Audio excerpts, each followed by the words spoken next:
त्रिशा या चिमुकलीचा नाथनगर येथे अन्नप्राशन सोहळा संपन्न.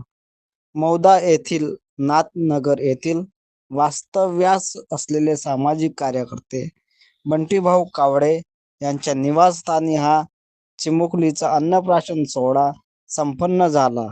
यावेळी आई कुमुद डिब्बे व वडील रवी डिब्बे यांनी हाताने घास भरवून तिला 6 महिन्यानंतर अन्नप्राशन व तिचा येणाऱ्या नवीन भवितव्य सुखी समृद्धीचे जावो या अशा शुभेच्छा दिल्या व सोबतच आजी आजोबा व काका काकू व मित्र परिवाराने त्रिशा या चिमुकलीला आशीर्वाद दिले.